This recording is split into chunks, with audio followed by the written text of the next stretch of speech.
Good morning, friends. So today we have CMAT 2025 slot 1 paper. So let's quickly solve these 100 questions. So पहला question है maths का. इसमें total हमें पता है कि CMAT में 5 सेक्शंस होते हैं. 20 क्वेश्चन मैथ्स के, 20 क्वेश्चंस रीजनिंग के, 20 क्वेश्चंस इंग्लिश के, 20 क्वेश्चंस जीके के and 20 question business and entrepreneurship के. ठीक है. So let's start from question number 1 of maths. पहला क्वेश्चन है, breakup of number of students studying in different specialisation of management college and the number of students who recently got placed in each specialization is given. तो हमारे पास दो flow chart है. पहला है breakup student studying in different specialisation और दूसरा है breakup of student who recently got placed in each specialisation.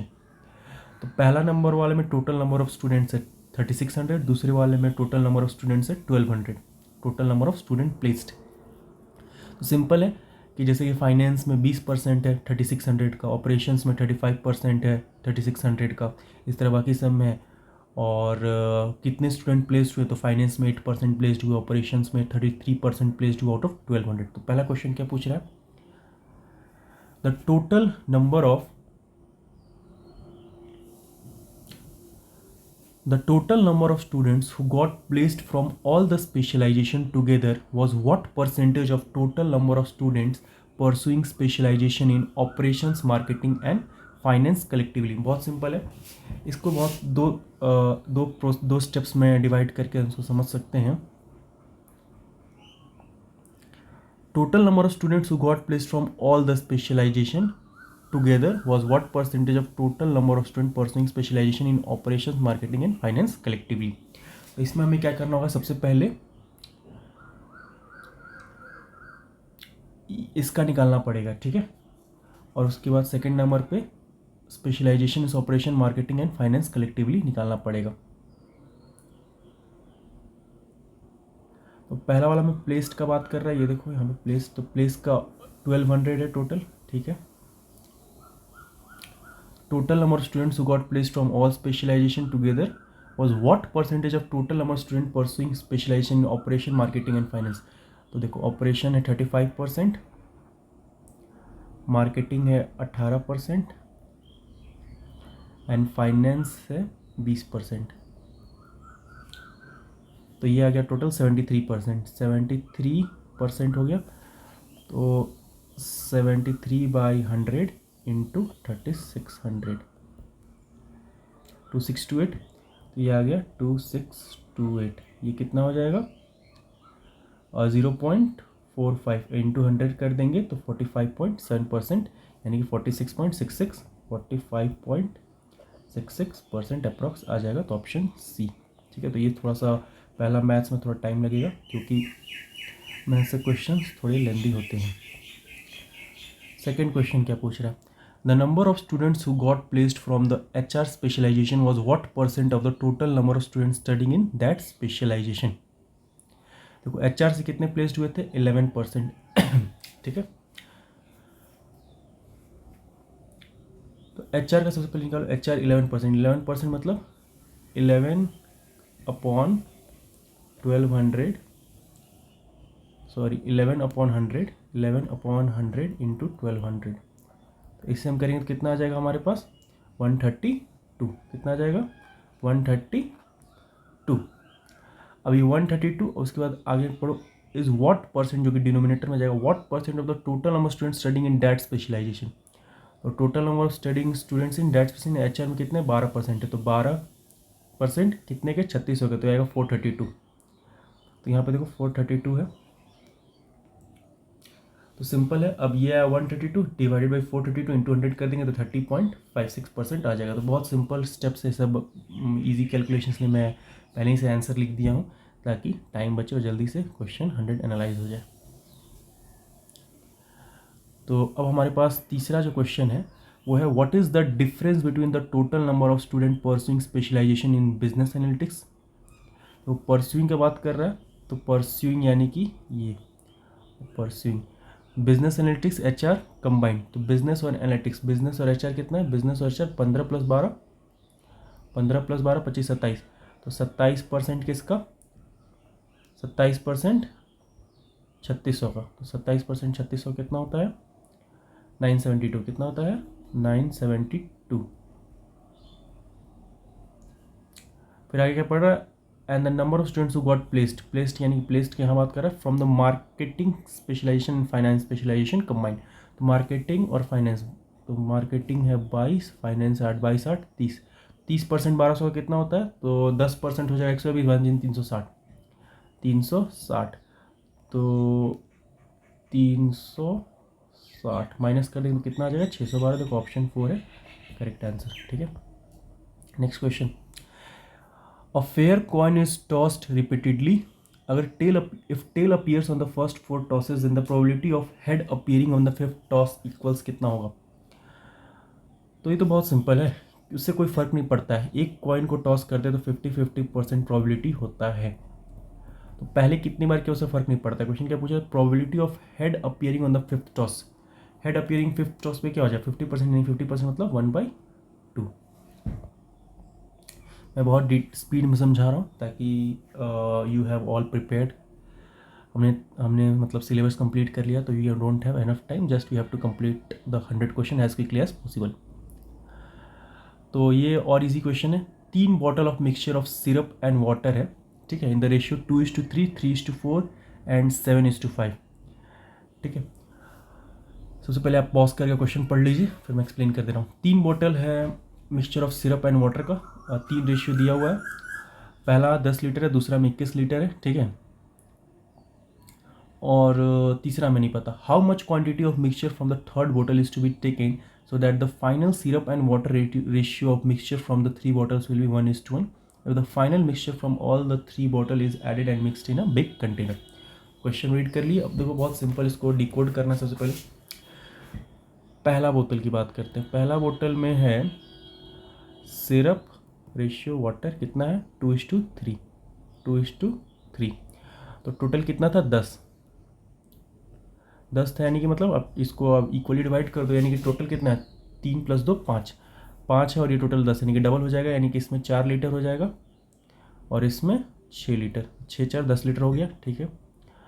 और दूसरा में 21 लीटर है, तो सेकंड 21 लीटर, ये रेशियो 7:5, तो 7 5 12।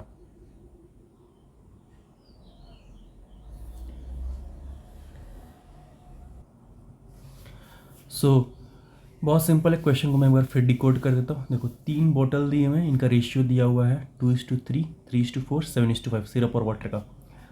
तो पहला वाला में 10 लीटर दिया हुआ है, दूसरा वाला में 21 लीटर दिया हुआ है, तीसरा वाला में नहीं पता, तो मैक्स मान लेते हैं, ठीक है। तो इसको जितना भी उस रेशियो के हिसाब से उसको इक्वल क्वांटिटी में डिवाइड कर देते हैं, जैसे कि 2 और 3 है, यानी कि 10 लीटर है, यानी कि इसको पता है ना कैसे करते हैं, 3 + 2 5 और ये 10 है, तो यानी कि इंटू 2 करेंगे तो 2 2 4 लीटर, ये 3 2 6 लीटर, इसी तरह ये 4 + 3 7 यहाँ 21 है, तो 7 21 कितने बार में है 3 बार में, तो 3 3 9, 4 3 12। तीसरा 7:5, तो एक्स मान लिए, तो ये टोटल जोड़ लेते हैं, डिनोमिनेटर में चल जाएगा, तो 7x/12, 5x/12 और ये 7 5 12 12x, ठीक है। अब ये पूछ रहा है क्वेश्चन, देखो 1:1 रेशियो में डिवाइड हुआ, यानी कि ये तीनों को जोड़ के इक्वेट कर देंगे इस तीनों से, तो आंसर आ जाएगा। तो इक्वेट किए, जोड़े, x = 30 लीटर आ गया। Next question, in a race A, B and C take part, A beat B by 30 metre, B beat C by 20 metre and A beat C by 48 metre. पहला statement दिया हुआ है कि length of the race क्या 300 metre है, और दूसरा जो स्पीड है A, B एंड C का क्या वो रेशियो 50:45:40 में। अगर आप पॉज करके आप सॉल्व कर लीजिए और आंसर मैच कर लीजिए, और अब मैं इसका स्टेप बताने जा रहा हूँ। Okay, now I have solve the question, I am resuming from here. तो एक रेस है A, B, C take part करते हैं, A बीट करता है B को 30 मीटर से, B बीट करता है C को 20 मीटर से और A बीट करता है C को 48 मीटर से। पहला क्वेश्चन पूछ रहा है लेंथ ऑफ द रेस क्या, तो चलो मान लेते हैं length of the race x है, यहाँ हमने मान लिया लेंथ ऑफ द x। अब इसको हम कैसे फास्टली सॉल्व कर सकते हैं, वो हम सॉल्व कर सकते हैं इसको रेशियो लेके। पहले ये देख लो, A बीट करते हैं, A आगे B से 30, ठीक है, B आगे है C से 20 से और A आगे है C से 48 से, तो रेशियो ले लो। एक क्योंकि रेस कंप्लीट कर लिया तो ए ने एक्स 300 मतलब जो भी एक्स डिस्टेंस है वो कम्प्लीटली दौड़ लिया, तो A by B equal to X upon X minus 30, B by C क्या हो जाएगा, बस डिकोड कर दो, करते जाओ सॉल्व होते जाएगा, x minus 20 x upon X minus 20, और सी कितना होगा एक्स माइनस 48। सिंपली कुछ नहीं करना है, इसको इक्वेट कर देना, X minus 20 into X minus 30 is equal to X into X minus 48 या एक्स माइनस 48 इंटू एक्स, ठीक है। और sorry and A beat C by 48, तो यहाँ पे लिखना भूल गया, A by C is equal to X upon X minus 48। तो यहाँ से इक्वेट करो, सॉल्व करने के बाद तुम्हारा एक्स का वैल्यू आ जाएगा 300, तो यही टोटल हमने एज्यूम किया था, तो 300 आंसर हो जाएगा। दूसरा है speed of A B and C are in the ratio, किस रेशियो में है, तो सिंपल है, अभी तुम्हें पता पढ़े हैं, हमने पढ़ा है कि ये हमने क्या निकाला डिस्टेंस, तो d1 upon d2 is equal to s1 upon s2। जो डिस्टेंस का रेशियो होता है वही स्पीड का रेशियो होता है, क्यों होता है, हमने पढ़ा है speed is equal to distance upon time, यानी कि स्पीड डायरेक्टली प्रोपोर्शनल है डिस्टेंस का, और जब डायरेक्टली प्रोपोर्शनल होता है तो d1 upon d2 is equal to s1 upon s2 होता है। ये फॉर्मूला से, ये कॉन्सेप्ट से दूसरा क्वेश्चन सॉल्व हो जाएगा। कुछ नहीं, रेशियो लो, सॉल्व करो, इक्वेट करो, जैसे कि 300 बाई 270 कटने के बाद आया 10 बाई 9, ये 300 बाई 280 कटने के बाद आया 30 बाई 28, फिर इक्वल टू 15 बाई 14। अब यहाँ 9 है और यहाँ 15 है, बी को इक्वल करना है, तो 9 इंटू 5 45, 15 3 45, तो यहाँ 5 तो ऊपर ही 5, यहाँ 3 तो नीचे भी 3, तो सिंपली ये तो कर ही लेगा, पता ही है। आगे बढ़ते हैं, arrange the following in descending order. ये क्वेश्चन को सॉल्व करने के लिए हमें वैल्यू पता होना चाहिए, जैसे कि √2 का वैल्यू कितना होता है, √2 का वैल्यू पता है सबको 1.414 होता है, √3 का वैल्यू कितना होता है 1.732 होता है, 1.414, एंड √3 का 1.732, एंड √5 का कितना वैल्यू होता है, √5 का वैल्यू होता है 2.23, √5 का वैल्यू कितना होता है 2.23, ये क्या आ गया बीच में, हटाओ इसको, √3 का 1.732 और √2 का 1.414, सॉल्वर भी ना, just a second, okay leave it, value याद है सबको, √2 का 1.414, √3 का 1.732, √5 का 2.23, और √4 तो 2 हो जाता है, देखो सॉल्व करो, 1.73 माइनस 1.414 कितना आ जाएगा, 1.73 माइनस 1.14, सॉरी तो √3 का वैल्यू कितना होता है 1.73 माइनस √2 का वैल्यू कितना होता है 1.414, 1.414 कितना हो जाएगा, ये हो जाएगा 0.32, तो यहाँ हमने लिख दिया 0.32, √4 तो 2 होता है, तो 2 माइनस 1.73, 2 माइनस 1.73 कितना होता है 1.98, 1.98, √5 का वैल्यू कितना होता है 2.23 माइनस 2 कितना हो जाएगा 0.23, सिंपल है, 2.23 में से 2 हटाओगे तो कितना हो जाएगा 0.23, एंड √2 मतलब 1.73, √2 मतलब 1.414 में से हम घटाएंगे 1 तो 0.41, यहाँ सॉरी 0 होगा 0.98। अब देखो, अब कंपेयर करो, पूछ रहा है arrange the following in descending order, descending मतलब बड़ा में से छोटा, ठीक है, तो हमें बड़ा में से छोटा को अरेंज करना है। यहाँ पे एक सेकेंड डाउट है मुझे, ये मैंने सर लगता है गलत सॉल्व किया है, लेट मी चेक, √4 मतलब 2 और √3 मतलब 1.73 माइनस 1. अच्छा ओके 2.00 माइनस 1.73 कितना हो जाएगा, ये तो गलत सॉल्व कर रहा है, 1.73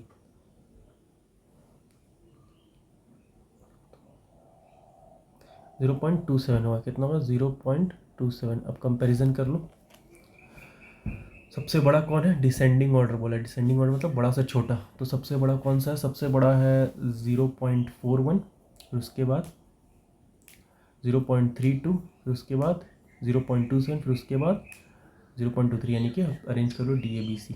आगे बढ़ते हैं, 20 girls among whom are A and B sit down at a round table, the probability that there are 4 girls between A and B. ये बहुत अच्छा क्वेश्चन है, लेकिन अगर हम इसे डिटेल में सॉल्व करेंगे तो बहुत टाइम लग जाएगा, तो इसका एग्जाम में याद होना चाहिए फॉर्मूला।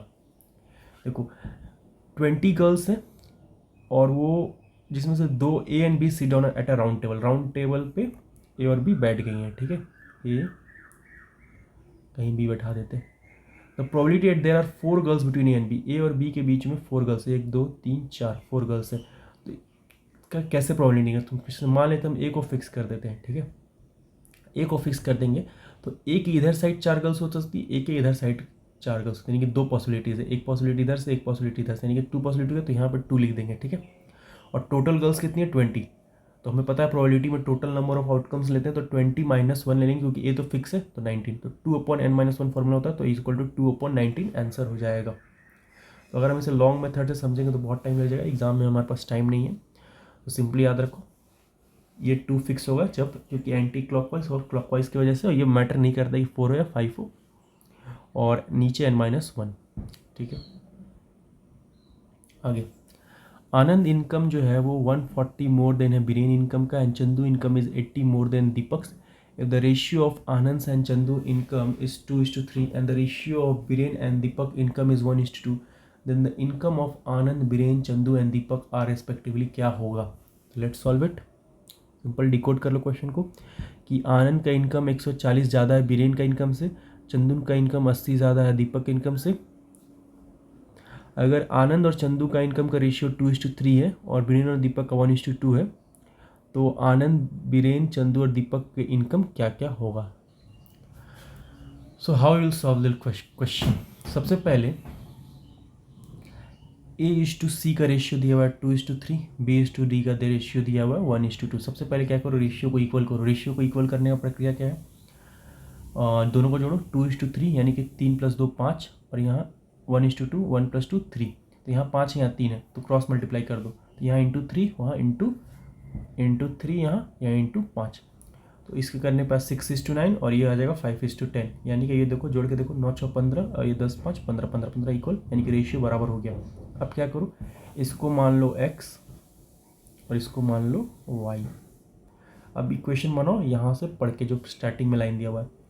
आनंद का इनकम 140 ज़्यादा है बीरेन का इनकम से, तो आनंद यानी 6x = 5y + 140। सेम उसी प्रकार दूसरा, चंदू का इनकम 80 ज़्यादा है दीपक का इनकम से, तो 9x = 10y + 80। सो सॉल्व करो, मैंने इधर सॉल्व कर दिया है, तो x = आ जाएगा 200/3।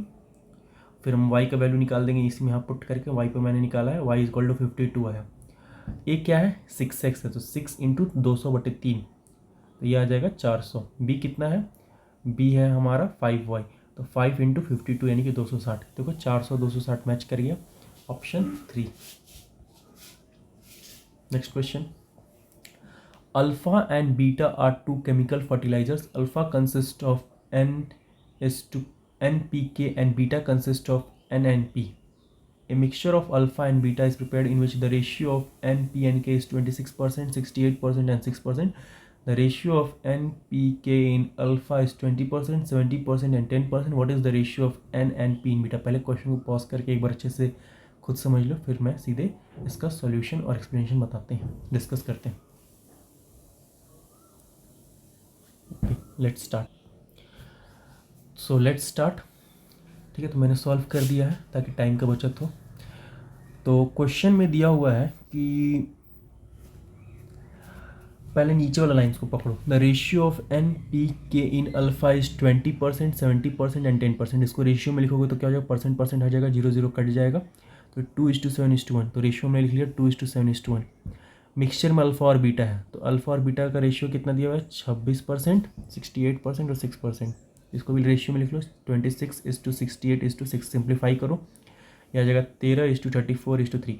जब भी रेशियो आ जाए उसका हमारा मकसद होता है इक्वल करना। रेशियो का इक्वल करने के लिए जोड़ दो, 7 8 9 10, 13 34 और 3 जोड़ के आएगा 50। तो यहाँ 10 है, यहाँ 50 है, तो इक्वल करने के लिए इसमें ×5 करना पड़ेगा। तो इसमें हमने ×5 किया, तो 5 दूनी 10, 7 5 35, 5 एकम 5। अब देखो लेकिन बीटा में NP है, K नहीं, यानी K 0 है, तो यानी कि K का वैल्यू इक्वल होना चाहिए। यहाँ 5 है तो यहाँ भी 5 होना चाहिए, मतलब इक्वल होना चाहिए। यहाँ 5 यहाँ 3 है, तो इक्वल बनाओ। कैसे बनाएंगे, तो इसमें इसका 3 से मल्टीप्लाई कर देंगे, इसका 5 से मल्टीप्लाई कर देंगे, तो ये आ जाएगा 30 रेशियो 105 रेशियो 15, और यहाँ आ जाएगा 65 रेशियो 170 रेशियो 15। तो यहाँ पे अब हमारा क्वेश्चन क्या पूछ रहा है, what is the ratio of N and P in beta के बारे में पूछ रहा है।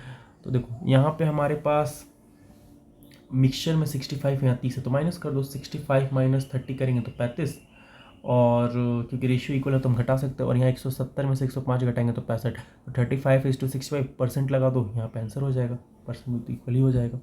तो ऑप्शन 3 इसका करेक्ट आंसर है। तो हमने 20 मिनट में 10 क्वेश्चन सॉल्व कर लिया है।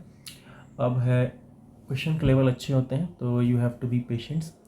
अब है क्वेश्चन नंबर 11। क्वेश्चन नंबर 11 बहुत ही सिंपल है। अगर आपको ये फॉर्मूला आपने पढ़ा है जिसको कहते हैं if ax square minus B X plus C is equal to 0, then x is equal to minus B plus minus root under B square minus 4ac upon 2a। अगर ये फॉर्मूला हमने पढ़ा है तो ये क्वेश्चन इजीली सॉल्व हो जाएगा। देखो पहले ऑप्शन से भी एनालाइज किया जा सकता है। देखो ऑप्शन ए में ए का 2 है, ए का 2, ए का 2, ए का 2, यानी कि हमें तो ये कंफर्म पता चल गया कि ए का 2 होगा, तो हमको ए का निकालने का ज़रूरत नहीं है। बी का देखो, बी का 1 है, 3 है, 4 है, 4 है, यानी कि यहाँ पे 2 ऑप्शन सेम है, 2 ऑप्शन अलग अलग है। यहाँ पे भी 2 ऑप्शन सेम है और 2 ऑप्शन यहाँ पे भी। हाँ, तो अब हम एक काम करते हैं, बी चेक कर लेते हैं। एक मैं करके दिखाता हूँ तो इससे हमारा आंसर आ जाएगा, बाकी लोग खुद से कर लेना होगा।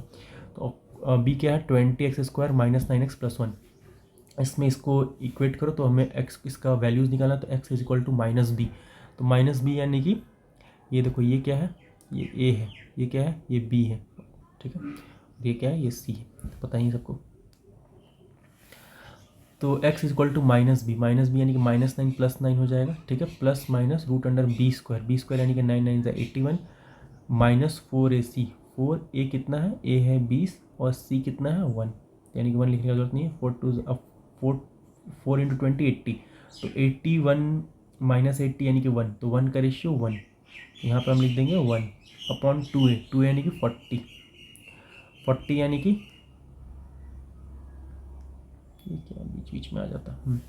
तो अब ये आ गया 9 प्लस, अब यहाँ पे एक बार प्लस कर लो, एक बार माइनस कर लो, यानी कि 10 अपॉन 40 और कॉमा, और यहाँ पे आ जाएगा 9 माइनस 1 8 अपॉन 40।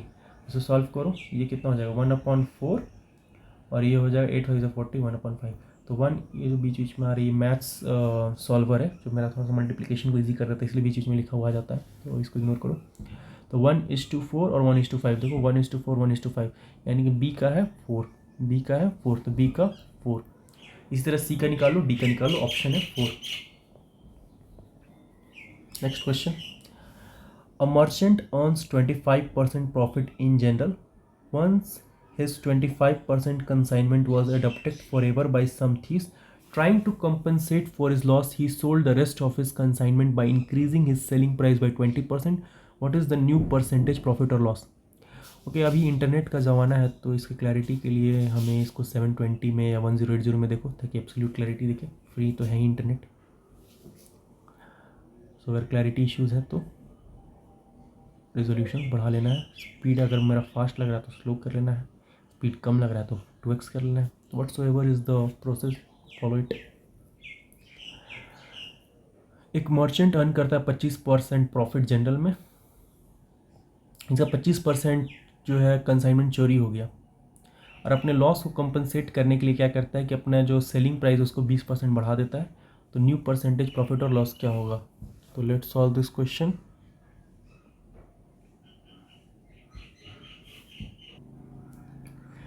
ओके, तो मैंने सॉल्व कर लिया है। CP है, चलो लेट कर लेते हैं CP है 100, सेलिंग प्राइस हो जाएगा क्योंकि 25% प्रॉफिट लेता है तो 125। अब ये सेलिंग प्राइस को 20% बढ़ा देता है, तो 20% बढ़ा देता है यानी कि 125 का 20% कितना होगा? मन में भी कर सकते, मैंने इधर किनारे सॉल्व कर दिया। अगर इसको ना समझ में आया वो ध्यान से समझ ले। मन में कैसे 10% होगा 12.5, 20% होगा 25, तो 125 में 25 जोड़ देंगे 150।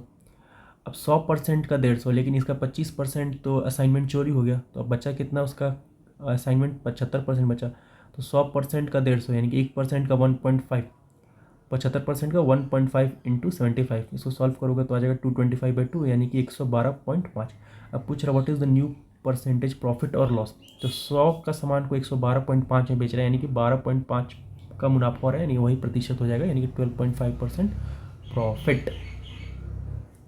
अगला क्वेश्चन है arrange the following in descending order. Descending order मतलब बड़ा से छोटा। पहला देखो 3 to the power 3 to the power 3 to the power 3। तो इसका मतलब हुआ कि पहले ये तीनों का, ये दोनों का 3 का पावर 3 कर दो, 3 का पावर 3 यानी कि 27, फिर उसका 3 का पावर 27 3। अब ये इतना बड़ा है कि हम इसे सॉल्व नहीं कर सकते, इसको ऐसे ही छोड़ देते हैं। नेक्स्ट है 3 का पावर 33 का पावर 3 यानी कि 30, इसका मतलब क्या हुआ 33 इंटू 33 इंटू 33 यानी कि 3 का पावर 33 इंटू 33 इंटू, ये भी बहुत बड़ा, इसे छोड़ देते हैं। ये देखो 3 इंटू 3 का पावर 33। तो एक काम करो, देखो हमें एक चीज़ कॉमन रखना है कि हर सभी का बेस 3 ही होना चाहिए, चेंज नहीं करना। तो 3 इंटू 33 मल्टीप्लाई हो जाएगा 3 इंटू 33 99, और ये हो गया 3 का पावर 333। अब खुद कॉमन सेंस लगाओ, कौन सबसे बड़ा होगा। देखने से पता चल रहा है ये सबसे बड़ा होगा, ये फर्स्ट, ये सेकंड, ये थर्ड और ये फोर्थ, यानी कि A greater than B greater than D greater than C. Simple. Next question, in a circus there were a leopard and a tiger walking into 2 different rings having same radii. It was observed that when leopard moved 3 steps, tiger moved 5 steps in the same time, but the distance traversed by leopard in 5 steps is equal to the distance traversed by tiger in 4 steps. How many rounds that a leopard made till when a tiger completed 100 rounds? मैंने read कर दिया, pause करके अच्छे से 2 minute सोचिए, सोचना होगा हम लोग को। अब बहुत सिंपल क्वेश्चन है, ठीक है। तो ये क्वेश्चन है स्टेप, डिस्टेंस और स्पीड का, ठीक है।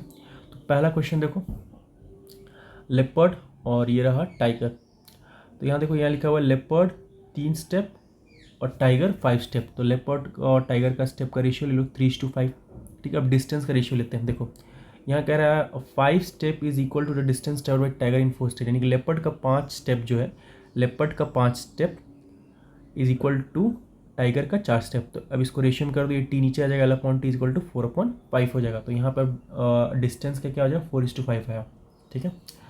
अब पूछ क्या question, how many rounds leopard completed in 100 rounds, how many rounds that a leopard made till when tiger completed 100 round. Simple multiply कर दो इसको निकालने के लिए, तरीका यही है। कितने राउंड्स निकालने के लिए, राउंड्स निकालने के लिए सिंपली मल्टीप्लाई कर दो, 4 3 12 और ये 5 5 20, 12:25 का रेशियो हो गया। तो टाइगर ने कंप्लीट किया 100 राउंड, तो लेपर्ड कितना करेगा, तो 25 इंटू 4 100, इसको भी इंटू 4 कर दो 48, कि ये 100 लाने, ये राउंड्स निकाला हमने, यहाँ 25 राउंड है, तो इसको 100 बनाएंगे तब ना इक्वेट हो पाएगा। तो 25 चौके 100, तो 12 चौके 48, तो 48 आंसर हो जाएगा। सिंपल। 15 क्वेश्चन है, equal amount of each ₹1000 is lent to 2 person for 3 years, one at 30% simple interest and second at 30% compound interest annually. By how much percent is the compound interest greater than the simple interest received in this 3 year duration? Question कह रहा है कि 1000 रुपये को 2 व्यक्तियों को उधार दिया गया 3 साल के लिए, एक 30% सिंपल इंटरेस्ट के ब्याज पे और दूसरा को 30% कंपाउंड इंटरेस्ट के ब्याज पे।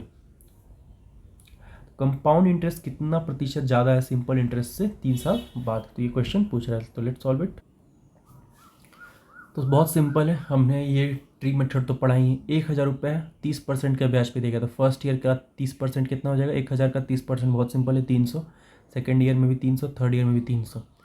अब ये 300 का 30% हो जाएगा 90, ये 300 का 30% 90, ठीक है। इसका 300 का ये 90 और इस 90 का 30% 27।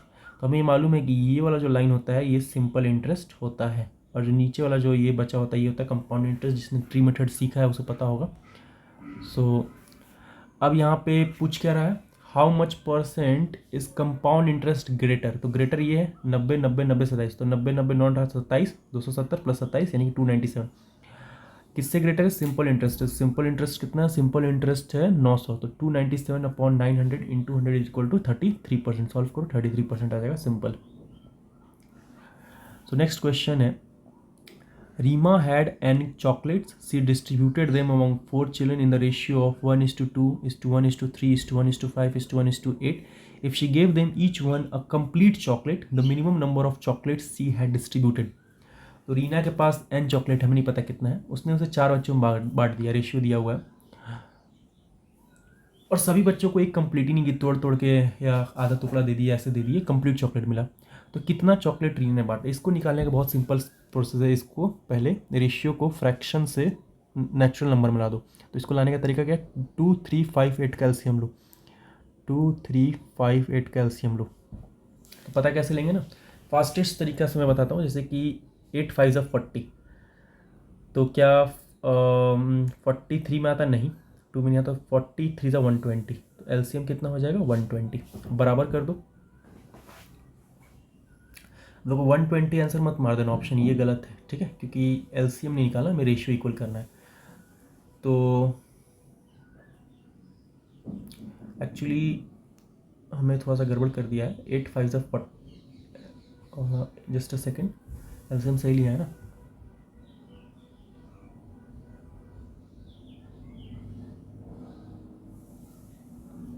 सॉरी 60 एलसीएम होगा। 8 5 सा 40, 42 सा 60, 60 में 3 आ जाएगा, हाँ, तो 60 इसका एलसीएम होगा। अब इक्वेट करो, 1/2 में क्या मल्टीप्लाई करे कि 60 आ जाए, तो 30 मल्टीप्लाई करेंगे, 30 दूनी 60, तो यहाँ 30, तो यहाँ पे हो जाएगा 30। इस तरह 3 में 60 लाने के लिए क्या करना पड़ेगा, 20, 5 में 12, 8 में देखो 8 में नहीं जाएगा, तो यानी कि एलसीएम हमने सही लिया था, 120 ही होगा। एलसीएम कितना होगा, 120 ही होगा, क्योंकि 8 सही तो जाना चाहिए। तो 2 में क्या मल्टीप्लाई करेंगे, 180 आ जाएगा, 60। 3 में क्या मल्टीप्लाई करेंगे कि 120 आ जाएगा, 3 में मल्टीप्लाई करेंगे 40। 5 में क्या मल्टीप्लाई करेंगे कि 120 आ जाएगा, तो 20 24, और 8 में 15। तो एक बार जोड़ के देखा जाए, 5 4 9, 2 1 3, 3 6 3 9, 9 4 13, 139 answer. Okay done. Next, if x square is equal to y plus z, y square is equal to z plus x, and z square is equal to x plus y, then the value of 1 upon x plus 1 plus 1 upon y plus 1 plus 1 upon z plus 1 क्या होगा। तो ये तो बहुत simple है, इसमें क्या करना है, कुछ नहीं करना है। आप ये करो कि x is equal to Y is equal to z is equal to ले लो 0, ठीक, x is equal to Y is equal to z is equal to 0 ले लो। तो इस सिचुएशन में क्या हो जाएगा, 1 + 1 + 1 3, ऑप्शन में तो 3 है नहीं, तो यानी कि हम इसे 0 तो नहीं ले सकते हैं। तो हमें क्या करते हैं, simply x is equal to Y is equal to Z ले लेते हैं। तो पहला इक्वेशन में पुट करते हैं, तो ये हो जाएगा x² is equal to x plus X. इसको let me first close this math solver, बहुत डिस्टर्ब कर रहा है, turn off math solver. Okay, तो x² is equal to x plus X, तो यानी कि x² is equal to 2x, यानी कि x² minus 2x is equal to 0, x minus 2 is equal to 0, तो x इज इक्वल टू 0, 2। तो 0 पे काम नहीं कर रहा, 2 पे चेक करते हैं। तो 1/2 + 1 3 plus 1/3 plus 1/3, 3/3 is equal to cut के 1 आंसर हो जाएगा। Okay, next question, a man takes 4 hours 20 minutes in walking to a certain place and riding back. If he walks on both sides, he loses 1 hour. The time he would take by riding both ways क्या होगा। तो ये question भी बहुत simple है solve करना। कैसे solve करेंगे, देखो,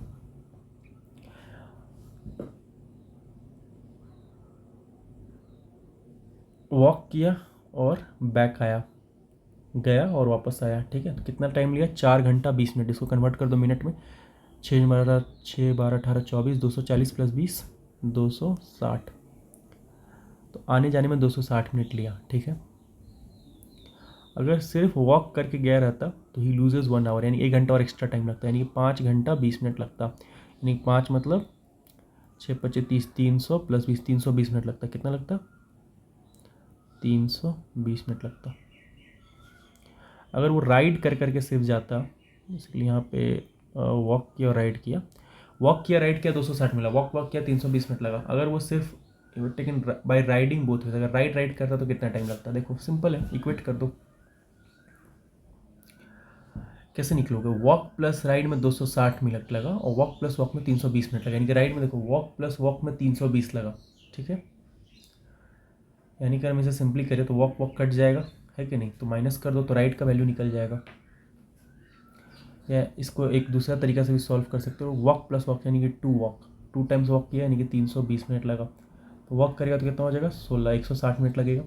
तो वॉक का हो गया 160 और ये 260, तो राइट का कितना हो जाएगा 260 माइनस 160, 0 या 100, तो राइट का कितना आ गया 100, तो राइट 100 और यहाँ भी राइट 100 यानी कि 200 मिनट लगा। 200 मिनट मतलब कितना होता है 3 घंटा 20 मिनट, आंसर। आगे बढ़ते हैं। द पेरीमीट स्टेटमेंट दिया हुआ, स्टेटमेंट 1 2 बताना है करेक्ट। यहाँ पे एक चीज़ ध्यान देते ना, एग्जाम में पूछ क्या है करेक्ट इनकरेक्ट। स्टेटमेंट 1 दिया, the perimeter of a triangle is greater than the sum of is 3 medians. ये तो हमने ज्योमेट्री का, अगर तुमने सिलेबस कंप्लीट किया होगा तो ये तो पता ही करेक्ट है। In any triangle A B C, if D is any point on B C, then A B plus B C plus C A is greater than twice of A D. ये भी geometry का theorems है, बहुत हमने जो geometry syllabus complete करोगे तो याद आएगा। तो दोनों बहुत ईजी है, दोनों सही है। आगे बढ़ते हैं। A vegetable vendor by means of his false balance defrauds to the extent of 10% in buying goods and also defrauds to 10% in selling, then the gain percentage। तो ये वाला चीटिंग वाला ये क्या करता है, ये एक सब्जी वाला क्या करता है, जब सामान खरीदता है, सपोज करो कि 1 किलो का सामान जब खरीदने जाता है, सपोज करो सेब मान लेते हैं, तो 1 किलो के ना बदले 1100 खरीद लेता है। ठीक है, कितना खरीद लेता है, जैसे कि हम मान लेते हैं कि 1000 ग्राम के यहाँ पे 1100 ग्राम खरीद लेता है। ठीक है, और बेचते वक्त एक क्या मान चलो वो मार्केट में, क्या मंडी में गया 1 केजी की जगह सेब की जगह 1100 ग्राम यानी कि 1.1 केजी सेब लेके आ गया, और ग्राहक को बेचते टाइम बोला कि 1 केजी के बदले में 900 ग्राम ही बेच दिया। जैसे हम बोले 1 केजी सेब दो तो हमको 1 किलो ना देके 900 ग्राम ही सेब दे दिया। ठीक है, तो पूछ रहा है उसका मुनाफा कितना हुआ, तो 100 ग्राम तो खरीदने में मुनाफा कमा लिया और 100 ग्राम बेचने में मुनाफा कमा लिया, यानी कि 200 ग्राम तो मुनाफा कमा लिया। और हमको पता है कि हम बेच लेते हैं कम वाले से, नहीं 900 से बेच लेते हैं, सीपी से बेच लेते हैं, और 200/900 इंटू 100 कर दो तो ये हो जाएगा 2/9 यानी कि 200/9।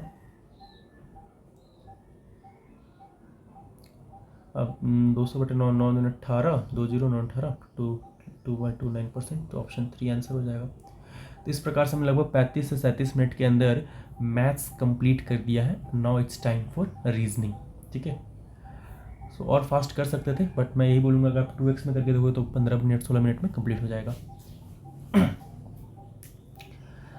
अब रीजनिंग स्टार्ट करते हैं। पहला अब बहुत फास्ट होगा, कंप्लीट 100 क्वेश्चंस, क्योंकि मैथ्स में बहुत ज़्यादा टाइम लगता है, अब नहीं ज़्यादा टाइम लगेगा। The following question consist of statement and 2 arguments 1 and 2, choose the best option. पहला स्टेटमेंट है, should India make efforts to harness solar energy to fulfil its energy requirements. क्या इंडिया को एफर्ट लगाना चाहिए कि वो सोलर एनर्जी के द्वारा अपने एनर्जी रिक्वायरमेंट्स को पूरा करे। पहला है yes, most of the energy sources used at present are exhaustible. यहाँ स्ट्रॉन्ग आर्गूमेंट है। ठीक है, सही बात है। अब थोड़ा सा पॉज करके सोचो, मैं इसमें एक्सप्लेन नहीं करूँगा, हलवा क्वेश्चन है।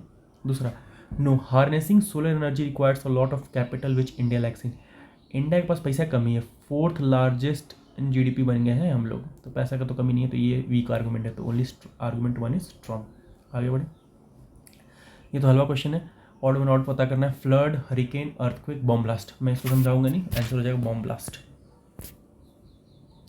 Next question, Atal academy focuses on performing arts. In the current batch 40 students can sing, 60 students can dance, 24 students can act, no student is a triple threat.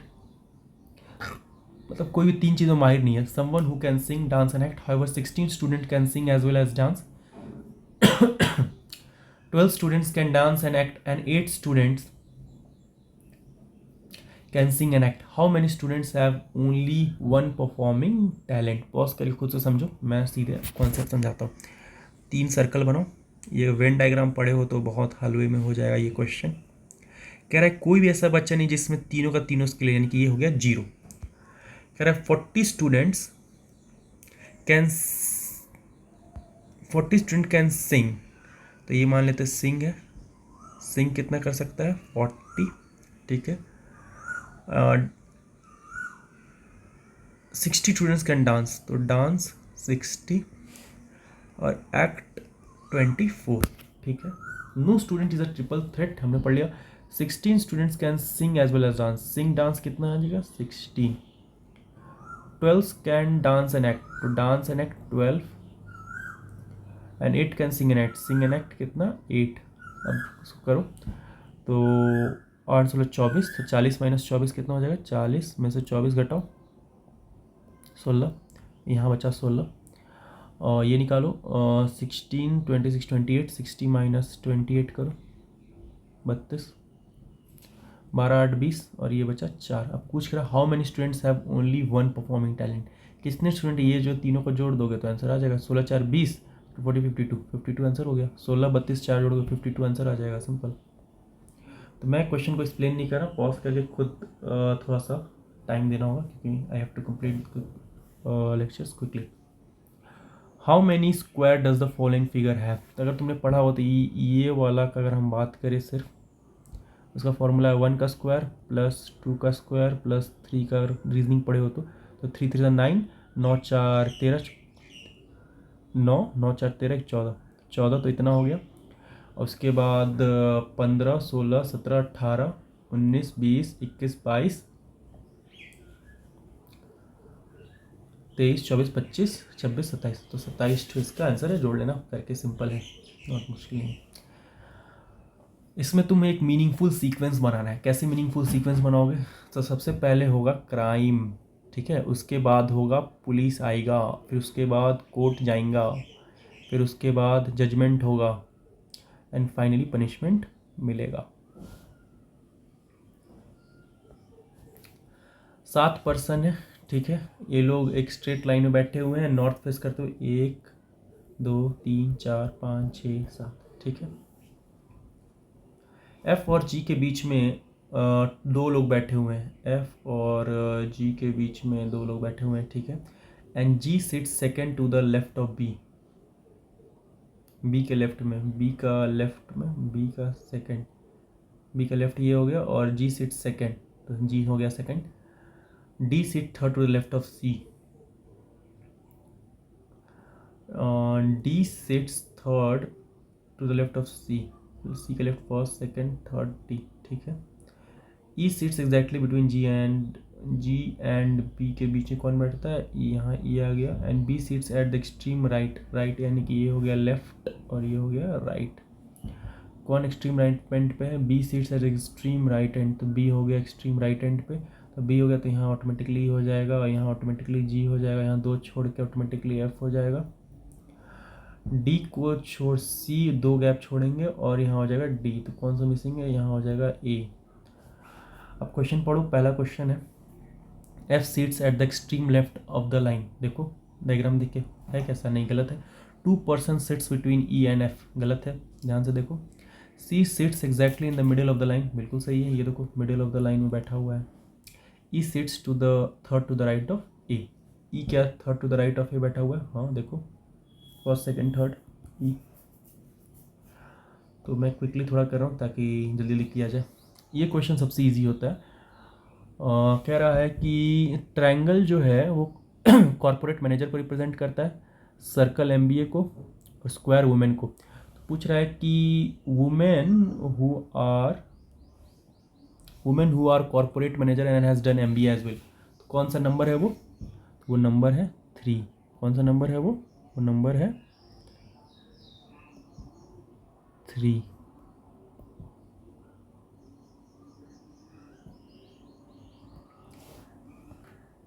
Next question, find the missing number in the following figure, मैं इसका concept बता देता हूँ जल्दी से, देखो पहला ये देखो 1 3 5, 1 3 5 यानी कि एक छोड़ के एक नंबर ऑड नंबर वाला। अब इसका ये देखो इधर साइड वाला देखो 17 19 15 17 19, 15 17 19, एक बार क्लॉकवाइज एक बार एंटी क्लॉकवाइज, इस तरह सेम इसी प्रकार 2 4 6, इस तरह 16 18 20, 20 आंसर हो जाएगा, सिंपल लॉजिक, पॉज करो समझो। 4 different position of the same dice are shown below, find the number on the face opposite of the face showing 4। Simple है 3 2, देखो 3 2 यहाँ है और 3 2 कहाँ है, 3 2 यहाँ है, 4 का अपोजिट क्या हो जाएगा, 4 का अपोजिट 1, 4 का अपोजिट 1, सिंपल, अगर पढ़े हो डाइस एंड चैप्टर का तो बहुत ईजिली सॉल्व हो जाएगा। असर्शन रीजन है, पहला असर्शन है cotton is grown in alluvial soil. अगर थोड़ा बहुत जीके हमने पढ़ा है तो हमें पता है कि कॉटन ब्लैक सॉइल में ग्रो होता है, तो ये तो गलत हो गया। Alluvial soil are very fertile, बिल्कुल सही है, तो A is false, R is true. Quick quick question ही पढ़ेंगे, सीधे क्वेश्चन पे आते हैं। चेयर फर्नीचर, तो शू क्या है? तो चेयर का एक फर्नीचर है, तो शू क्या एक तरह का फुटवियर है। सीरीज को पहचानना है, कौन सा सीरीज? क्वेश्चन मार्क अगला वाला जो सीरीज है उसको पहचानना है। 727 107 427 क्वेश्चन मार्क, तो क्या होगा? बहुत सिंपल है, देखो 7 इंटू 4 करो, सच्चों के 28, माइनस 1 कर दो 27, 27 इंटू 4 -1, 107 इंटू 4 -1, इसी प्रकार 427 इंटू 4 करेंगे, फिर -1 करेंगे, 1707 आएगा। तो मैं थोड़ा स्पीड में हूँ, ओके, सो स्पीड में जल्दी जल्दी क्वेश्चन सॉल्व हो पाएगा। A cube is painted red on two adjacent faces and on one opposite side faces yellow on two opposite faces and green on the remaining face. It is then cut into 64 equal cubes. How many cubes have one? देखो how many question क्या पूछ रहा है? How many cubes have one red colored face only? तो अगर तुम्हें पता है इसका फॉर्मूला होता है one red coloured face only. अगर क्यूब एंड क्यूबॉइड चैप्टर अगर हम पढ़े हैं रीजनिंग में तो इसका फॉर्मूला होता है 6 इंटू n-2 का होल स्क्वायर, ठीक है। अब यहाँ देखो रेड पहले कितने हैं? Red on two adjacent faces and one on opposite side faces, तो टोटल रेड कितने हैं? 3। कितने हैं रेड के कलर? कितने हैं? 3 क्यूबाइड में। और इस 64 को कैसे लिख सकते हो? क्यूब है तो क्यूब को 4 इंटू 4 इंटू 4 लिख सकते हैं, ठीक है। तो अब 3 रेड है तो 3, 3 रेड है तो 3, n-2, तो n 4 है, 4 - 2 2, 2 का स्क्वायर यानी कि 4 3 12। तो ये सिंपली क्वेश्चन, बहुत इसको समझने की ज़्यादा जरूरत नहीं है, बस फॉर्मूला याद होगा तो फट से हो जाएगा। नेक्स्ट क्वेश्चन, स्टेटमेंट कंक्लूजन दिया हुआ पहला है fashion is a form of ugliness so intolerable that we have to alter it every 6 month. ये स्टेटमेंट दिया हुआ है। कंक्लूजन पहला, fashion designers do not understand the public mind very well, ये गलत है। The public by and large is highly suspectable to nobility, ये सही है। नोबिलिटी मतलब जो पब्लिक है वो बहुत ही ज़्यादा मतलब बेसिकली नोबिलिटी को पहचानती है।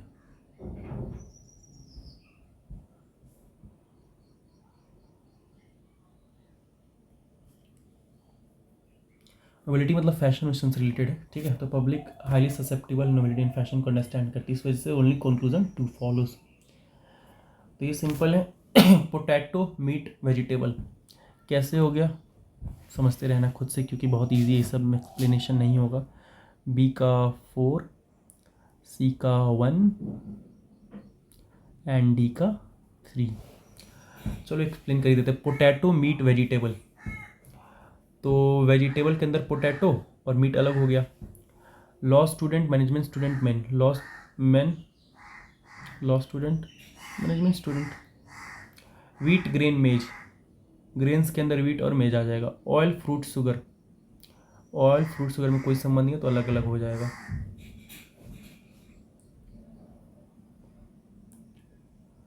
Arjun said to Nitin, the boy playing hockey is the younger of the two brothers of the daughter of my father's wife.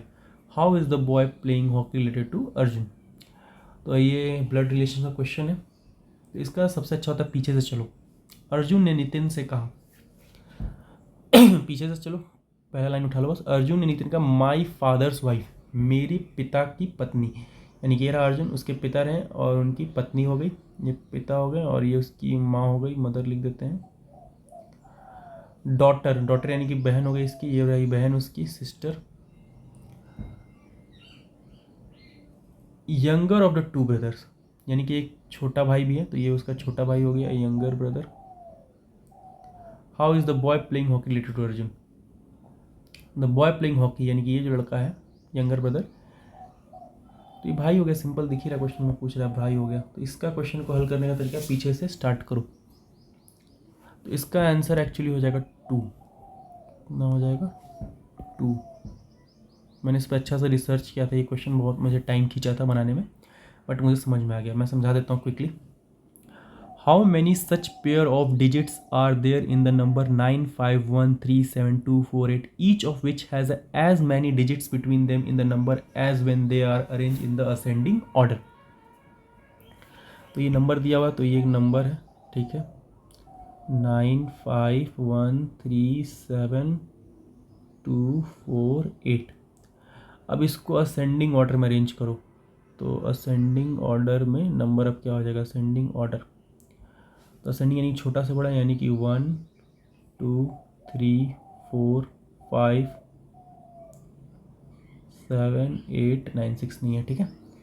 अब पूछ रहा है कि जब हम इसको अरेंज करेंगे, जैसे कि 1, अब इसको समझना क्या पूछ रहा है क्वेश्चन, कि पूछ रहा है कि जैसे यहाँ पे अरेंज करने के बाद 1 और 9 के बीच में 1 2 3 4 5 6 गैप है, तो क्या यहाँ पे भी 1 और 9 के बीच में 6 गैप है? नहीं है।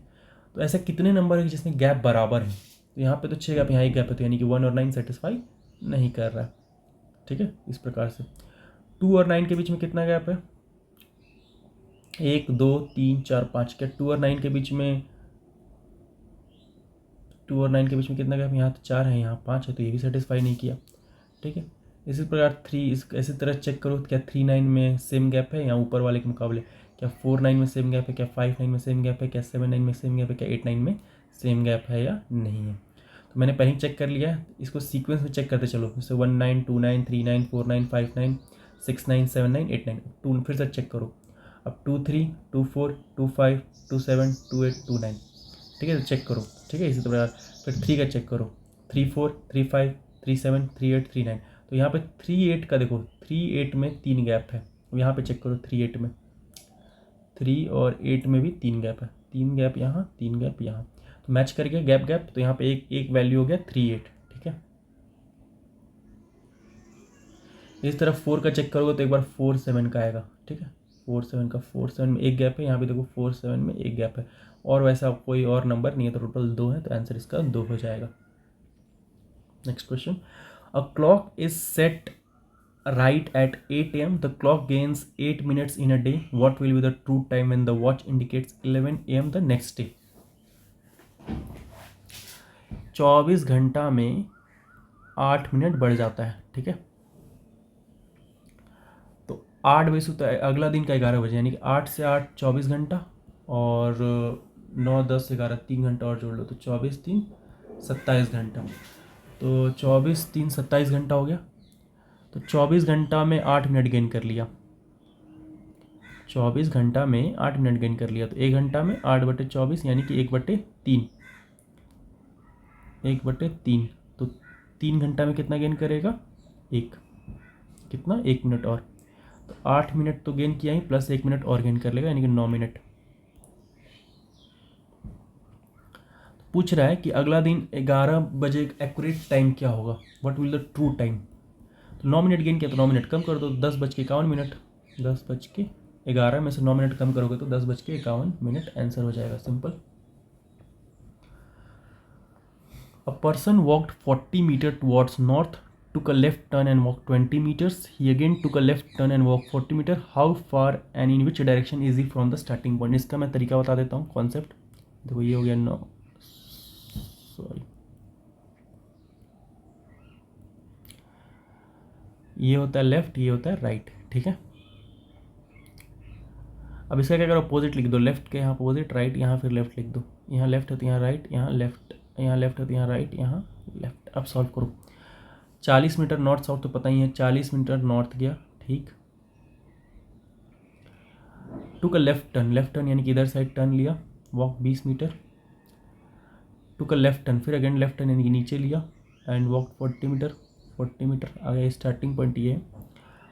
How far in which direction is from starting point? Starting point किस डायरेक्शन में? वेस्ट में। कितना दूर है? तो 20 मीटर दूर है यहाँ से, सिंपल है। तो ये अगर कॉन्सेप्ट पता है तो ये एकदम चुटकी में बन जाएगा, तो इसको एक्सप्लेन करना समय की बर्बादी। आगे बढ़ते हैं।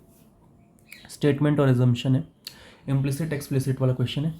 स्टेटमेंट है, we must introduced objective type test to improve our examination for admission to MBA, the chairman of the admission committee tells the committee, ठीक है। एजम्पशन पहला, the admission at present is directly through interview. ये क्या मतलब हुआ कि यहाँ पे कह रहा है कि हमें ऑब्जेक्टिव टाइप ऑफ एग्जामिनेशन को इंट्रोड्यूस करना चाहिए। पहले से कुछ ना कुछ हो रहा होगा, सब्जेक्टिव हो रहा होगा या कुछ हो रहा होगा, इंटरव्यू तो नहीं हो रहा होगा, कुछ ना कुछ तो हो रहा होगा, तो इसलिए ये गलत है। दूसरा, the admission committee is desirous of improving the admission examination, ये सही है।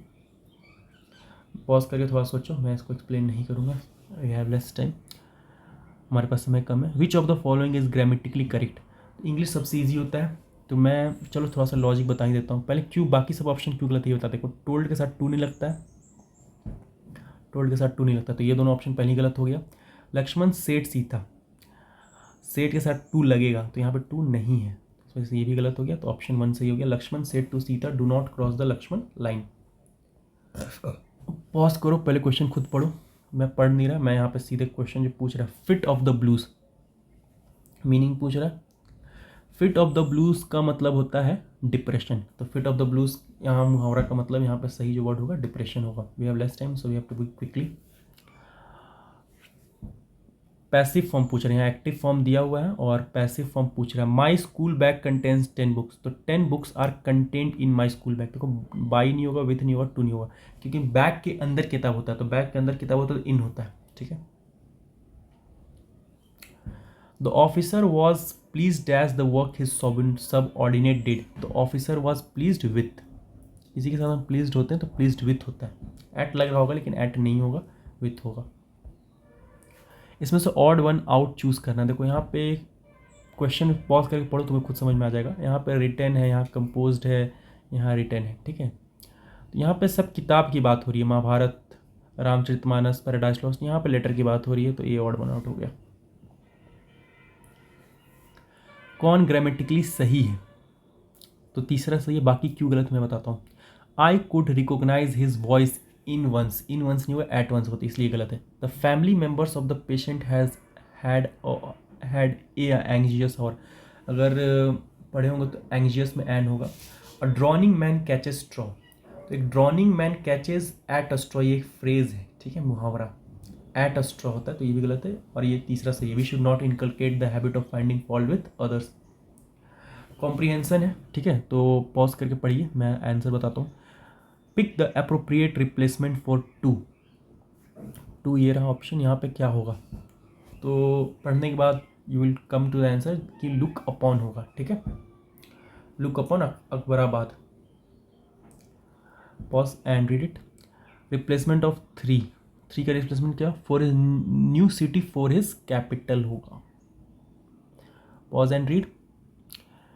1 के लिए क्या होगा, although Babur and Humayun following the example of the Delhi Sultanate, ठीक है।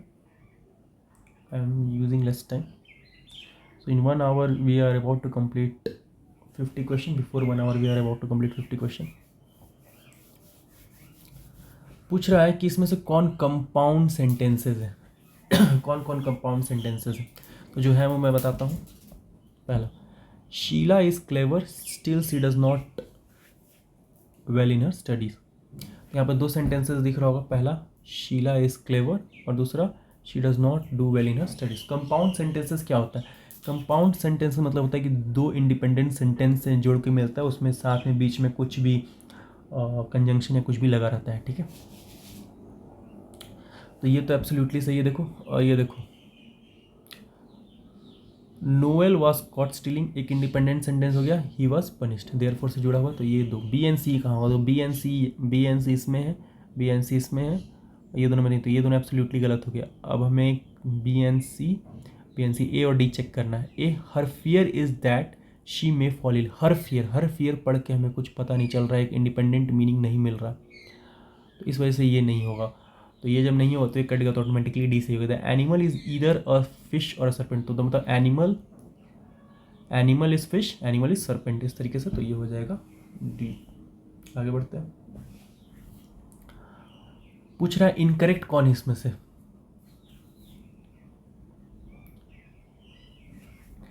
कौन इसमें से इनकरेक्ट है। देखो ये एक सेंटेंस सही, बाकी सब इनकरेक्ट है, पढ़ के समझते रहे ना, ये तुमने सुना भी होगा, the pen is mightier than the sword, ये एक सेंटेंस सही है और क्वेश्चन पूछ रहा है कौन इनकरेक्ट है, बाकी 3 इनकरेक्ट है।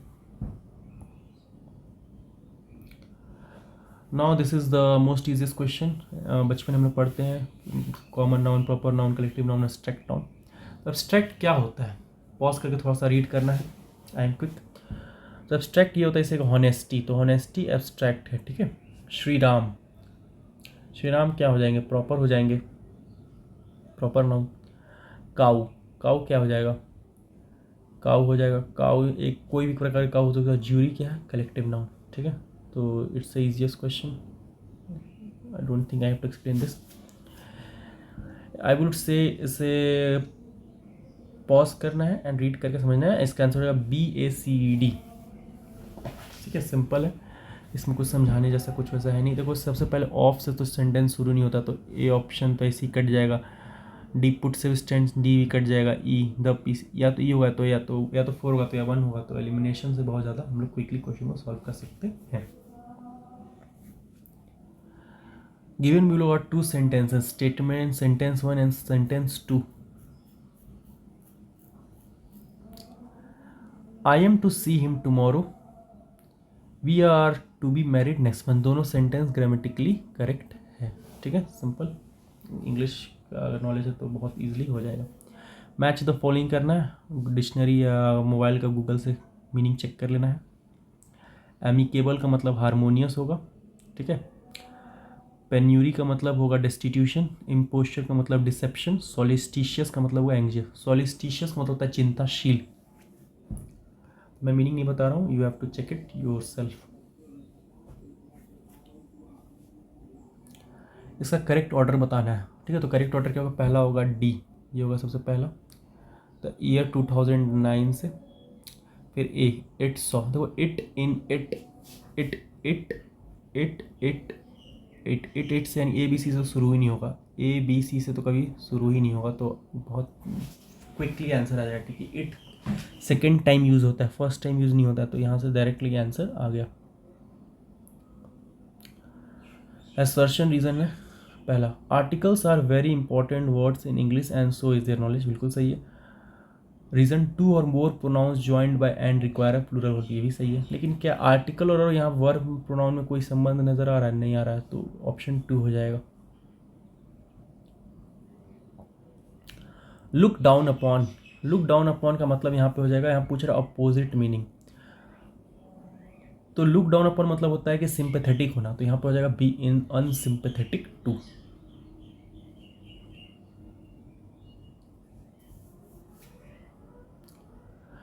तो ये कॉम्प्रिहेंसन है, कॉम्प्रिहेंसन पढ़ के आंसर देना, तो ये सबसे इजी क्वेश्चन होगा। मैं इसे आप पॉज करके ट्राई करना। फर्स्ट का आंसर बैटल फील्ड होगा। सेकेंड यहाँ पूछ रहा है नैरेटिव व्यू पॉइंट, हमें पता है फर्स्ट पर्सन होता है, सेकेंड पर्सन होता है, थर्ड पर्सन, ठीक है। तो फर्स्ट पर्सन में, थर्ड पर्सन में हम दूसरों की बात करते हैं, खुद की बात नहीं करते हैं। फर्स्ट पर्सन में खुद का बात करते हैं। देखो थर्ड पर्सन की बात हो रही है, क्योंकि शिवाजी के बारे में बात हो रहा है। शिवाजी डिसमाउंटेड, ठीक है। हर कोई फोर्ट में देख रहा था, किसका एक्शन, शिवाजी का एक्शन। तो एंड हिज हेयर, ठीक है। तो यहाँ पे थर्ड पर्सन का बात हो रहा है। यू होता है तो सेकंड पर्सन होता है, ठीक है। अब हम आते हैं जीके में क्विकली। सो आर्टिकल 14 पता होगा, equality before law. Article 21 protection of life and personal liberty. Article 24 prohibition of employment of children in factories. Article 50 separation of judiciary from executive. तो बहुत फास्ट करेंगे। Read the following statement carefully. Alauddin Khilji was the founder of Khilji dynasty of India, गलत है। ये मतलब दामाद था इसकी मतलब इनकी जो अलाउद्दीन खिलजी के वाइफ के जो हस्बैंड थे वो उन्होंने स्थापित किया था, तो ये तो गलत है। Alauddin Khilji introduce the system of dagh, the branding of horses, correct. Alauddin Khilji created a post called Mustakhraj, गलत, ये बालबन ने किया था। Amir Khusro was favourite court poet of Alauddin Khilji, correct. Alauddin Khilji died in the year 1320। तो इसमें डाउट है, तो लेट्स सी इसकी वजह से हमें कौन सा ऑप्शन मैच करता है। तो ये हम जब सॉल्व करेंगे तो B and D are correct, E भी गलत है, ठीक है। Which of the following soil is formed by weathering of crystalline and metamorphic mixture of clay and soil. तो correct answer is red soil. The first chief of defense staff of our country who died in helicopter crash in 2021, General Bipin Rawat. Statement 1. Insulin was discovered by Banting and Best in 1921. Correct. Insulin controls the process of making glycogen from glucose. Correct. Next question. The study of universe is known as cosmology. Correct. The study of dreams is known as oneirology. Correct है.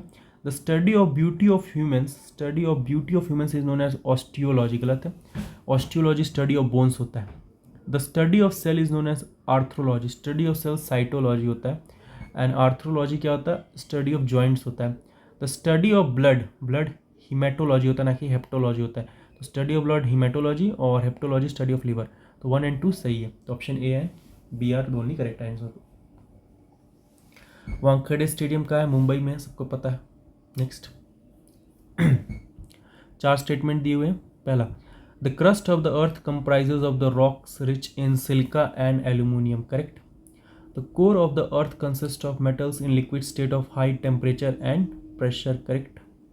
Magnesium and phosphorus are dominant in the core of the earth. गलत. Iron and nickel होगा. Hydrospheres cover approximately 71% of the total surface area of the. Correct. तो correct option हो जाएगा 4. Pause and try yourself. Cricket is the national game of which country. ऐसे तो cricket England का है, Australia का नहीं है, लेकिन ऑप्शन में सबसे ज़्यादा सूटेबल ऑस्ट्रेलिया है, तो इसलिए ऑस्ट्रेलिया मार देते हैं. Next question. Bandipur national park is located in Kerala. गलत. कर्नाटका में है, पहला गलत है. Jim Corbett national park is located in Uttarakhand. सही है. Dudhwa national park is located in UP. सही है. गिर नेशनल पार्क गुजरात में, ना कि राजस्थान में, तो गलत है. तो option 2. The blue colour of the sky is due to scattering of light. Blue colour sky क्यों होता है? स्कैटरिंग ऑफ लाइट की वजह से होता है. White revolution is related to the milk production. सबको पता. सही है. Black revolution honey production. गलत. ब्लैक रिवोल्यूशन पेट्रोलियम से संबंधित है. Blue revolution is related to leather production. गलत. फिश है.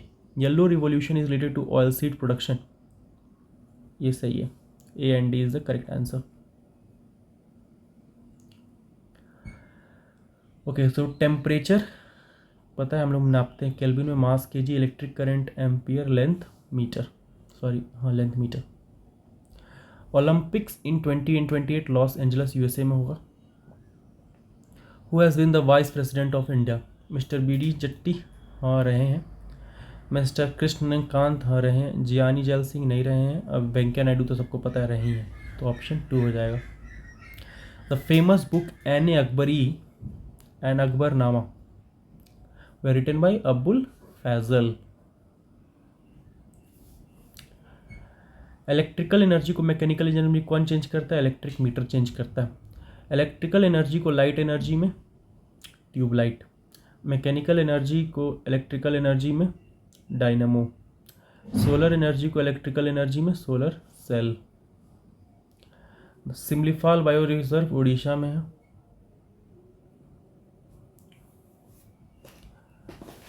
Statement 1, Statement 2. State legislature do not take part in the election of vice president.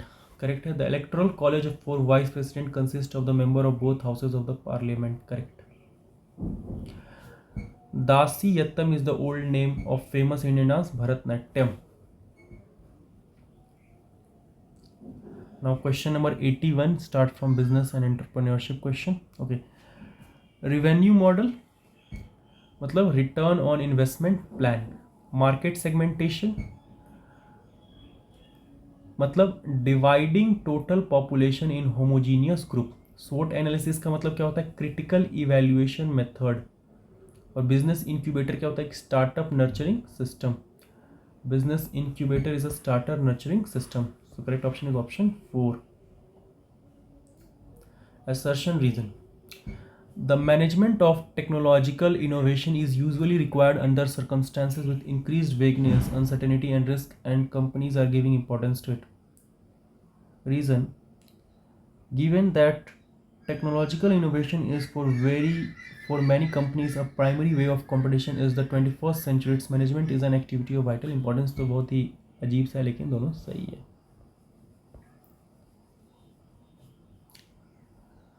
An entrepreneur operates within a large organization to drive innovation. बिल्कुल सही है. An entrepreneur is the same as, sorry, an intrapreneur है. एक intrapreneur operates within a large organization to drive innovation. सही है. An intrapreneur is the same as entrepreneur working independently to start a new business. ये गलत है.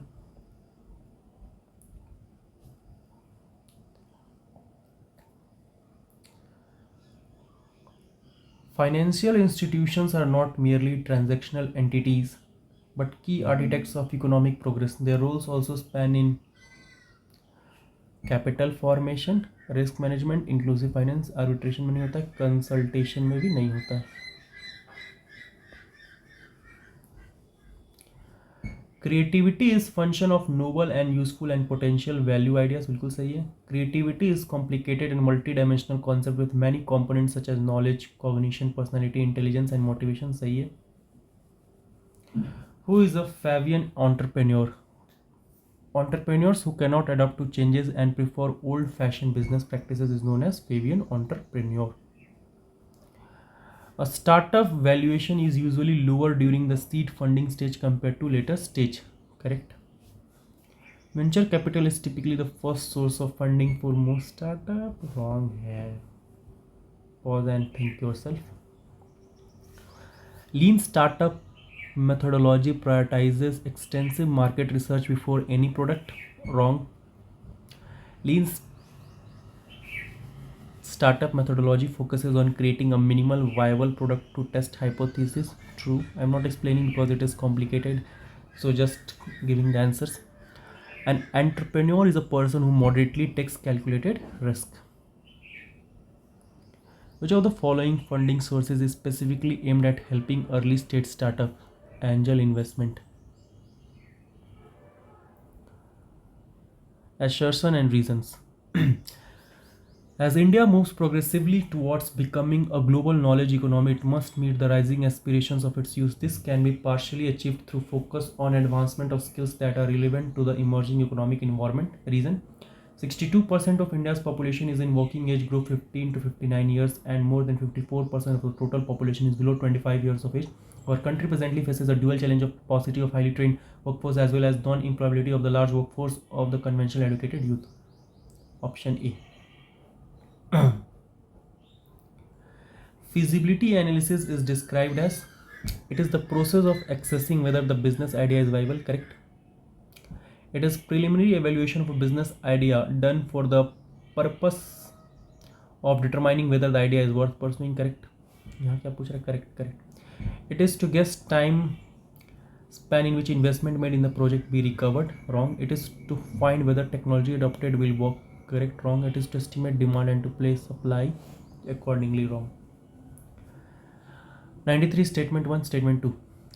Cost benefit analysis measures a project's societal effects and does costs and benefits comparable in monetary terms. Correct. CBA is most widely applied tools for the appraisal of transport project. Correct. Option A. Equity financing, selling ownership shares, strategic alliance, partnership for mutual benefit, entrepreneurial mindset, innovative thinking, break-even point, no profit, no loss. Option 3. Assertion: bootstrapping entrepreneurship is one of the most adapted entrepreneurship in India. Correct. Managing a business through one's own financial resources are the first and easy option available for the entrepreneur to start a business. Correct. And R is the correct explanation of your option 1. Venture capitalist financing is type of financing by venture capital. Correct. It is private equity capital provided as seed funding to early stage. Correct. Investment in blue chip companies for assured return. Wrong. It is a high risk investment made with an intention of creating high returns. Correct. Done in technology projects only. Wrong. Feasibility analysis may be processed as follows: proposed business ventures, spending time and resources necessary to move forward with the business idea depends on product or service feasibility, industry or market feasibility, organizational feasibility, financial feasibility. Yes in all 4 areas. Process with business plan. No in 1 or more areas. Drop or rethink business ideas. तो चारों का चारों part, ये चारों का चारों part सही है, ऑप्शन 3 हो जाएगा.